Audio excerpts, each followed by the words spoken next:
Bengal cultural অর্গানাইজেশনের চেয়ারম্যানের সুম্মান আলী মণ্ডলকে আজ এখন পত্রিকার নিউজ চ্যানেলের পক্ষ থেকে আমরা একটা ছোট্ট সাক্ষাৎকার নিতে চলেছি।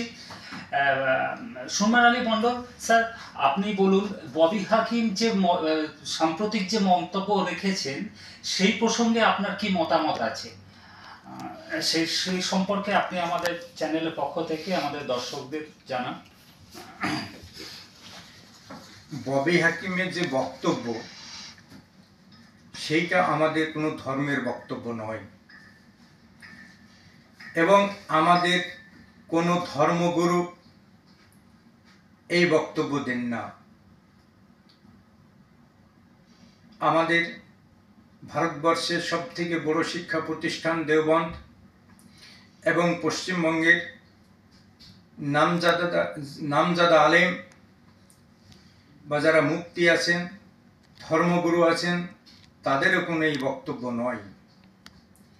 এই বক্তব্যটা পুরোপুরি ববি হাকিমের নিজস্ব। আর ববি হাকিম তো সনাতনী ধর্মের পেটে জন্ম।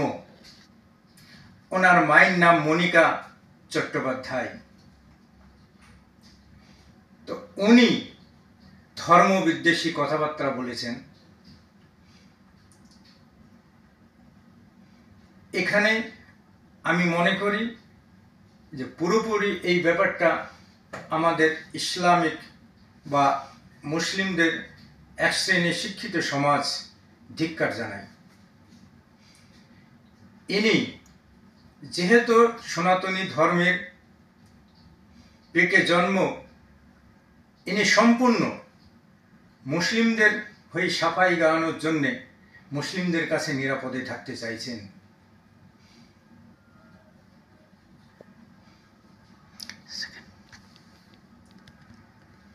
আচ্ছা, একটা কথা বলুন, ওনার মা তো মনিকা চট্টোপাধ্যায় একজন ব্রাহ্মণ ঘরের মেয়ে এবং সেখান থেকে তার জন্ম।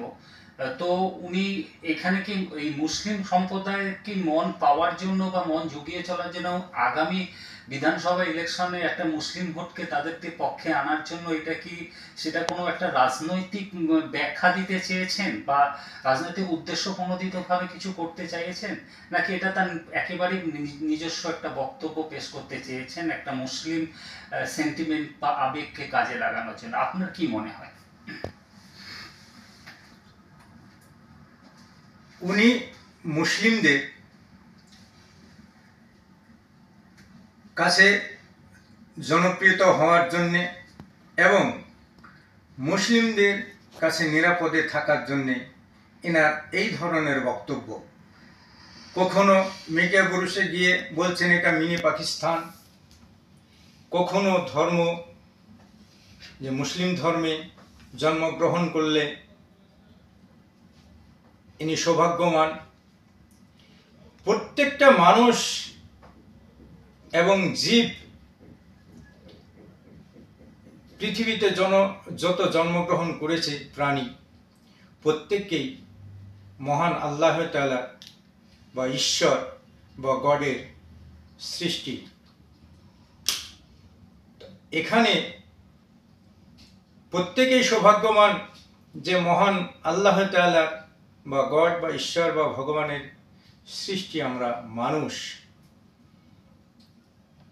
তো এখানে একটা উদাহরণ দিই, যেমন রাষ্ট্রপতির প্রতিনিধি যদি পশ্চিমবঙ্গে আসে, সেখানে যদি আমরা অপমান করি, মানহানি করি, তাহলে রাষ্ট্রপতিকে মানহানি করা হয়।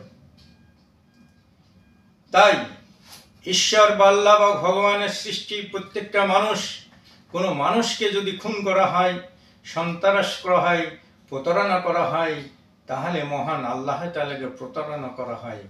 তাই আমি বলবো, যারা মানুষের সেবা করবে বা মানুষের সেবা করে এসছেন, তারাই হচ্ছে মহাপুরুষ, তারাই হচ্ছে নিজ নিজ ধর্মের ধর্মগুরু।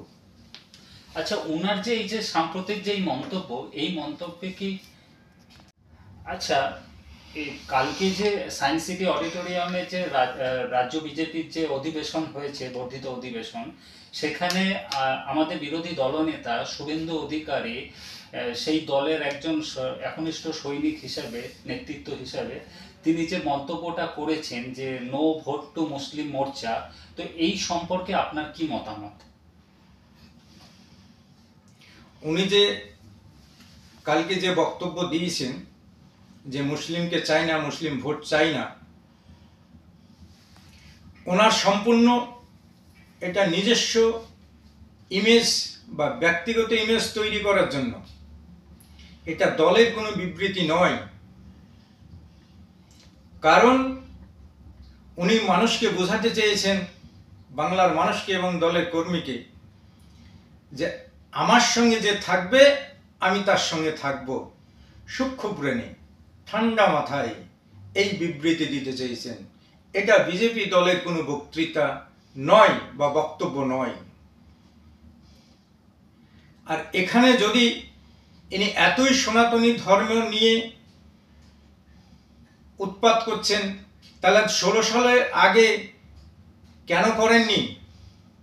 উনি কি বোঝাতে চাইছেন সনাতনী ধর্মে? যদি বলে মুসলিমদেরকে নিয়ে চলবে না ভারতবর্ষ বা পশ্চিমবঙ্গ, তাহলে সনাতনী ধর্মের যেসব জামাইগুলো আছে, মুসলমান ছেলেগুলা, তাদেরকে ডিভোর্স দিইনি আগে, বলুক তাদের কাছ থেকে ডিভোর্স করুক। কারণ মুসলিম ছেলেদের কাছে একমাত্র নিরাপদে মহিলারা থাকতে পারে। তাই সনাতনী ধর্মের উচ্চ পর্যায়ে যারা নেতৃত্ব বা ধর্মগুরুরা আছেন, তাদের মুসলিম ছেলেদের সঙ্গে বিয়ে দিয়ে নিরাপদে আছেন। সুজাতা মণ্ডল নিরাপদে নেই, রাস্তায় রাস্তায় কেঁদে বেড়াচ্ছেন। রত্না দাস রাস্তায় রাস্তায় কেঁদে বেড়াচ্ছেন। কিন্তু ববি হাকিমের মা মনিকা চট্টোপাধ্যায় আজ মুসলিমকে বিয়ে করে নিরাপদে আছেন, শাহনওয়াজ হোসেনকে বিয়ে দিয়ে নিরাপদে আছেন। তাহলে এরা যে প্রতারিত হচ্ছে, বিশ্লেষণে ব্যাখ্যায় যাচ্ছে না, পরবর্তী ভিডিওতে বলবো। আজ মুসলিমদের থেকে অনেক হিন্দু ঘরের মেয়েরা নিরাপদে নেই। তারা ডিভোর্সের এবং স্বামীদের কাছ থেকে বা হিন্দু ছেলেদের কাছ থেকে প্রতারিত। এদের হয়ে বলার কেউ নেই, এদের কোনো সংস্কার করার কেউ নেই। কেন আজ এরা এদের কাছ থেকে প্রতারিত হচ্ছে? আজ মুসলিম মহিলাদেরও যেমন সুরক্ষার কথা বলছেন কেন্দ্রীয় সরকার, আমি পাশাপাশি বলবো হিন্দু মহিলাদের নিরাপত্তার কথা, এবং এরা যে প্রতারিত হচ্ছে হিন্দু ছেলেদের কাছ থেকে, তাদের পাশে দাঁড়িয়ে তাদের সুরক্ষার কথা চিন্তা ভাবনা করার কথা। আরেকটা বিষয়, যেখানে আজ ধর্ম নিয়ে ভারতবর্ষে যেখানে উৎপাত চলছে, চারিদিকে একটা সন্ত্রাস চলছে, স্নায়ুযুদ্ধ চলছে, ব্রেনের সন্ত্রাস চলছে, নিজেদের দেশেদের মধ্যে সাম্প্রদায়িক বীজ ঢুকি দেওয়া হচ্ছে। এটা আমি মনে করি ওয়ার্ল্ডের বুকে কোন দেশ উন্নত, যে দেশে ছেলে এবং মেয়েরা ট্যালেন্ট, শিক্ষায় শিক্ষিত, সেই দেশ উন্নত। যে দেশে জনসংখ্যা বেশি সেই দেশ উন্নত নয়। যে দেশ আয়তনে বেশি সেই দেশ উন্নত নয়। যে দেশ ধর্মগুরু নিয়ে ধর্ম নিয়ে চর্চা করেন সেই দেশ উন্নত নয়। আমি উদাহরণ দিয়ে বলছি, ওয়ার্ল্ডের বুকে আরব কান্ট্রিতে অর্থের অভাব নেই, সোনার অভাব নেই, যেখানে জ্বালানি পাওয়া যায় তেল অভাব নেই, কিন্তু সেই দেশ উন্নত বলা যায় না, কারণ সেই দেশের ট্যালেন্ট কোনো ছাত্র ছাত্রী বা নতুন প্রজন্মের ছেলেদেরকে এরা তৈরি করেনি। কিন্তু আমরা জাপানকে বলছি উন্নত দেশ। আজ দেখুন, আল আকসা মসজিদকে কেন্দ্র করে লেবানন, সিরিয়া, ইসরায়েল এই যুদ্ধ করার জন্য অর্থনীতিতে ধস নেমেছে। তো ভারতবর্ষে যেভাবে আজ ধর্ম নিয়ে যুদ্ধে নেমে পড়েছেন, ভারতবর্ষ অর্থনৈতিকভাবে ধস নেমেছে। বলতে পারবেন ভারতবর্ষে এ পর্যন্ত যারা ধর্ম নিয়ে উৎপাত করছেন, কটা গবেষণা কেন্দ্র গড়ে তুলেছেন, কটা শিক্ষা প্রতিষ্ঠান ইউনিভার্সিটি গড়ে তুলেছেন গভর্নমেন্টভাবে? গড়ে তোলেনি। দীঘাতে যে জগন্নাথ মন্দির তৈরি হচ্ছে, ইমামদের ভাতা দেওয়া হচ্ছে, এটা ভিক্ষা। আমি এটা পরে বিশ্লেষণে যাব। এখানে কোনো ট্যালেন্ট ছাত্র ছাত্রী তৈরি হবে না। রাম মন্দির তৈরি হয়েছে হাজার হাজার কোটি টাকা দিয়ে, এখানেও ট্যালেন্ট ছাত্র ছাত্রী তৈরি হবে না। ভারতবর্ষকে উন্নত জায়গায় এগিয়ে নিয়ে যেতে হলে গবেষণা কেন্দ্র গড়ে তুলতে হবে, শিক্ষা প্রতিষ্ঠান গড়ে তুলতে হবে, ভারতবর্ষের নাগরিকের জন্য নিরাপত্তার ব্যবস্থা করতে হবে এবং কৃষিভিত্তিক শিল্প গড়ে তুলতে হবে, সেখানে কর্মসংস্থানের ব্যবস্থা করতে হবে। তবেই ভারতবর্ষ উন্নত জায়গায় যাবে, অর্থনৈতিক দিক থেকে মজবুত হবে। ভারতবর্ষের